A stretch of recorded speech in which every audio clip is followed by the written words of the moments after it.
Sejarah dari Mushola Al-Ikhlas ini yaitu Mushola Al-Ikhlas ini adalah mushola pertama di Dusun 1 Syairotan dan tentunya menjadi bukti pendukung pengaruh Islam di desa Syairotan. Dulunya mushola ini adalah tempat satu-satunya untuk melaksanakan kegiatan-kegiatan Islami di Dusun 1 desa Syairotan. Dan dulunya mushola ini ialah mushola yang aktif dalam pelaksanaan hari-hari besar Islam di daerah tersebut. Mushola Al-Ikhlas ini juga menjadi saksi bisu dari kejadian kelam G30 SPKI pada tahun 1965 di desa Syairotan. Sekarang mushola ini sudah memiliki fasilitas yang baik berupa AC, kipas angin, dispenser air, mimbar atau khutbah salat Jumat, kaligrafi, dan juga dilengkapi dengan pengeras suara. Berdasarkan hasil wawancara dengan pengurus Mushola Al-Ikhlas yang ada di Dusun 1 Syairotan, Bapak Kusmedi mengatakan bahwasanya ia telah menjadi pengurus di Mushola Al-Ikhlas selama 20 tahun dan masih berlanjut sampai sekarang. Selama 20 tahun, Pak Kusmedi menjadi pengurus Mushola Al-Ikhlas. Mushola Al-Ikhlas sudah mengalami beberapa kali renovasi. Dulunya, sebagian dari fondasi bangunan mushola ini ialah kayu. Namun, sekarang seluruhnya sudah berbentuk bangunan permanen. Ia mengungkapkan kalau renovasi terakhir mushola itu pada 3 tahun yang lalu, yaitu pemasangan lantai keramik di Mushola Al-Ikhlas. Jika saya menanyakan tentang kapan mushola ini didirikan, Bapak Kusmedi mengungkapkan bahwasanya mushola ini sudah berdiri sejak 1963. Sekarang usia Mushola Al-Ikhlas ini sudah sekitar 65 tahun. Sejarah dari Mushola Al-Ikhlas ini yaitu Mushola Al-Ikhlas ini adalah mushola pertama di Dusun 1 Syairotan. Sangat disayangkan sejak 5 tahun terakhir atau sekitar tahun 2017, mushola ini sudah tidak lagi melaksanakan kegiatan perayaan hari-hari besar Islam. Alasannya karena sudah banyak masjid yang berdampingan dengan mushola tersebut. Mushola ini juga tidak lagi memiliki organisasi seperti remaja masjid, kegiatan pengajian ataupun kegiatan Islami lainnya. Ini sekarang hanya terfokus untuk sholat 5 waktu saja dan jamaahnya pun tidak banyak, hanya sekitar 10 sampai 20 orang. Dari wawancara yang kami lakukan, pengurus Mushola Al-Ikhlas mengharapkan semoga nanti ada lagi kegiatan-kegiatan Islami di mushola itu, dan nantinya kegiatan seperti merayakan hari-hari besar Islam di Mushola Al-Ikhlas bisa terlaksanakan kembali. Juga mengharapkan kesadaran remaja yang ada di sekitar mushola supaya bisa membangun organisasi Islam seperti remaja masjid, agar nantinya mushola ini memiliki penerus dan selalu berjalan untuk pelaksanaan ibadah sholat dan pelaksanaan kegiatan Islami lainnya.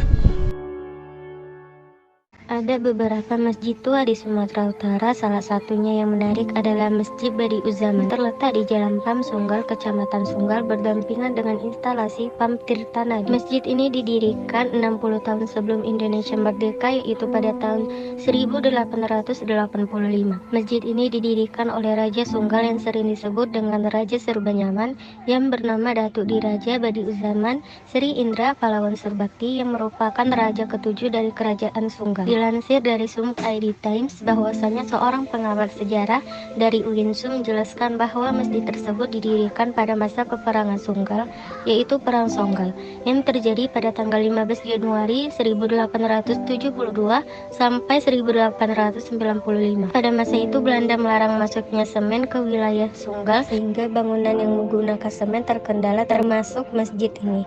Sehingga pembangunan pun dilakukan dengan ribuan putih telur untuk pembangunan masjid ini. Masjid ini digunakan untuk tempat ibadah umat Islam sekaligus lokasi untuk bermusyawarah para pejuang Sunggal dalam menyusun strategi melawan Belanda. Di sekitar masjid juga terdapat makam kerabat kerajaan Sunggal dan juga prasasti yang terukir dengan sejumlah nama seperti Datuk Abdul Jalil, Datuk M. Dini, Datuk Suwailan Barat, Datuk Badi Uzaman, dan Datuk Embaha. Nama masjid ini diambil dari Panglima Pertempuran Sunggal yaitu Datuk Badi Uzaman. Masjid ini dibangun di sebelah Kerajaan Sunggal yang kini telah berganti menjadi depot air pump Tirtanadi. Tersebut menjadi bukti peninggalan Kerajaan Sunggal. Tidak banyak yang berubah dari masjid ini yang dibangun dengan corak budaya Melayu dan Karo. Masjid ini memiliki 4 penyangga utama yang berwarna hijau dengan 1 menara yang baru dibangun belakangan ini. Usia yang lebih dari 1 abad ini, tampilan masjid ini sangat terlihat sederhana. Di dalam masjid terdapat kipas angin dan mimbar berwarna hijau dengan batu. Masjid ini begitu tampak sederhana karena memang ia merupakan bagian saksi mati yang menjadi bukti adanya perjuangan warga Medan melawan Belanda. Berbeda dengan bangunan warisan rumah ibadah lain yang lebih indah. Artinya masjid ini harus menjadi salah satu warisan nasional, menjadi bukti juang bangsa Indonesia melawan penjajahan Belanda. Halo guys, jadi aku lagi ada di Masjid Perjuangan 45. Di sini aku akan menjelaskan sebagian atau sedikit tentang masjid ini. Selamat menyaksikan. Masjid Perjuangan 45 merupakan salah satu masjid tertua di Kota Medan. Masjid ini didirikan pada tahun 1922. Masjid bercat kuning, emas, dan 2 kubah yang besar ini telah mengalami beberapa peremajaan, seperti pada warna cat berwarna emas hingga kamar mandi yang lebih modern dari dulunya. Selain itu, masjid ini sendiri sudah 4 kali berganti nama. Di awal berdirinya masjid ini bernama Masjid Kayu Besar yang kemudian menjadi Masjid Asyuhada yang artinya perjuangan. Masjid ini kemudian berubah nama kembali menjadi Masjid Raya Medan Timur.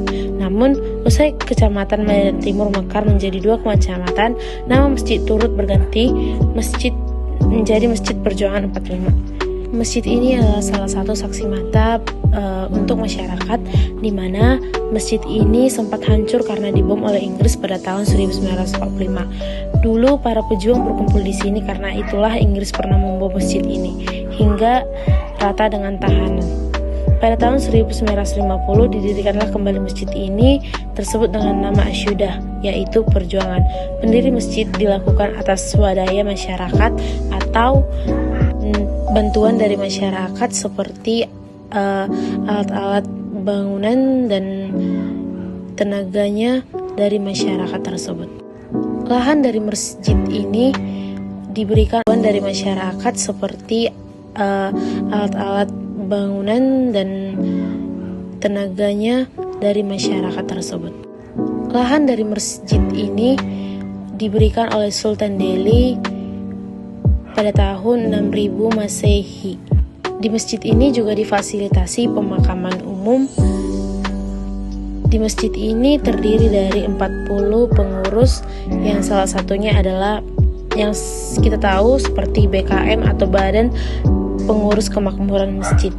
Yang seperti kita tahu ada wakil ketua, dan lain sebagainya.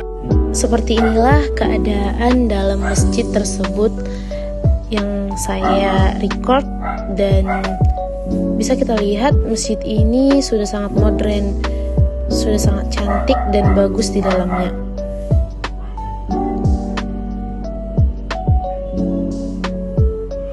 Beginilah keadaan masjid ini yang saya record dari luar.